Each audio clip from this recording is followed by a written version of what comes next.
مصر کی عورتیں آپس میں چہمگوئیاں کرنے لگی کہ عزیز مصر کی بیوی زلیخا اپنے غلام پر عاشق ہے۔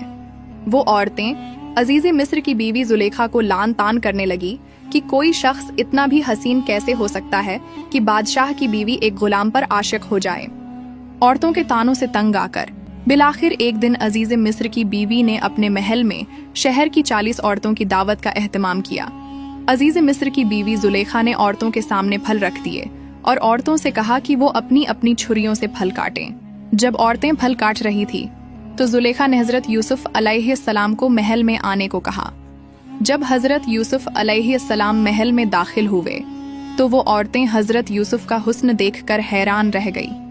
وہ آپ کے حسن میں اتنا کھو گئیں کہ انہوں نے پھل کی جگہ اپنے ہاتھوں کی انگلیاں کاٹ لی۔ وہ پکار اٹھیں کہ یہ انسان نہیں کوئی فرشتہ ہے۔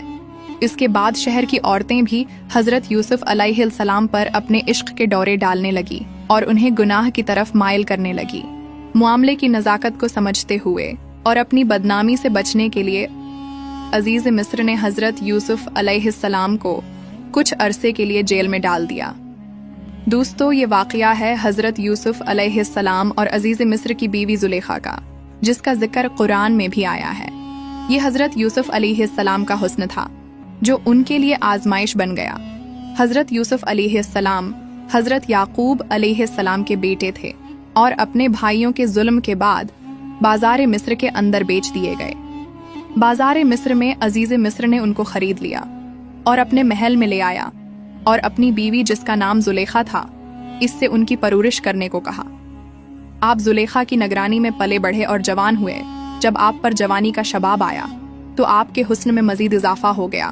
جو بھی ایک دفعہ آپ کو دیکھتا تو آپ سے نظر ہٹانا اس کے لیے مشکل ہو جاتا۔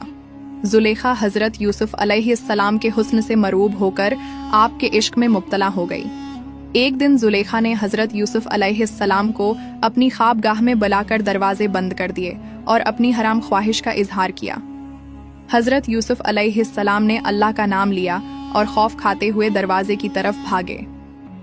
زلیخا حضرت یوسف علیہ السلام کو پکڑنے کے لیے ان کے پیچھے بھاگی۔ حضرت یوسف علیہ السلام کی قمیض کا پچھلا دامن اس کے ہاتھ میں آ گیا جس سے وہ دامن پھٹ گیا۔ جیسے ہی حضرت یوسف علیہ السلام دروازہ کھول کر باہر نکلے تو سامنے عزیز مصر کھڑا تھا۔ پیچھے زلیخا بھی آ گئی۔ اپنے خاوند کو دیکھ کر زلیخا معصوم بن گئی اور حضرت یوسف علیہ السلام پر الزام لگا دیا کہ یوسف میرے ساتھ غلط ارادہ رکھتا تھا، لہٰذا اس کو سخت سے سخت سزا دی جائے۔